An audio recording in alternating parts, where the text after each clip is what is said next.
চণ্ডীপাড়া গ্রামে প্রতি শুক্রবার রাতে এক বিশাল দানব আসে, চিৎকার করে, গরু ছাগল নিয়ে যায়, মানুষ ভয় পেয়ে ঘরে লুকায়। লোকেরা বলে, ওর কানে সব শুনতে পায়, জোরে কথা বললেই রেগে যায়। গ্রামের সবাই মিলেমিশে পরামর্শ করল। সবাই বলল, তলোয়ার, লাঠি, জাল কিছুতেই কাজ হবে না, বুদ্ধি লাগবে। তখন উঠল এক পাগলাটে ছেলে মধু বাঁশিওয়ালা। সে হেসে বলল, ওকে ভয় দেখানো যাবে না, আনন্দে ভরিয়ে দিতে হবে। সবাই অবাক, দানবকে আনন্দে ভরাবে? পরের শুক্রবার, যখন দানব নামল পাহাড় থেকে, গ্রামবাসী তখন সবাই মাঠে নাচছে, ঢোল বাজাচ্ছে, মধু বাঁশি বাজাচ্ছে এমন সুরে যে দানব থমকে গেল।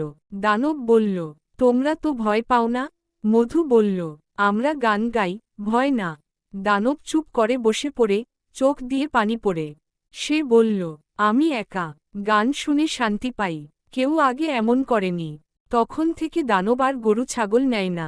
প্রতি শুক্রবার গ্রামে গান হয়, আর দানব মাথায় মালা পরে মাটিতে বসে শোনে। আমরা এই গল্প থেকে শিখতে পারি ভয় নয়, ভালোবাসা আর বুদ্ধি দিয়ে বড় কাজকে সহজে করা যায়। গল্পটি ভালো লাগলে পরবর্তী গল্পের জন্য আমার এই পেজটি ফলো দিয়ে সাথে থাকুন। ধন্যবাদ।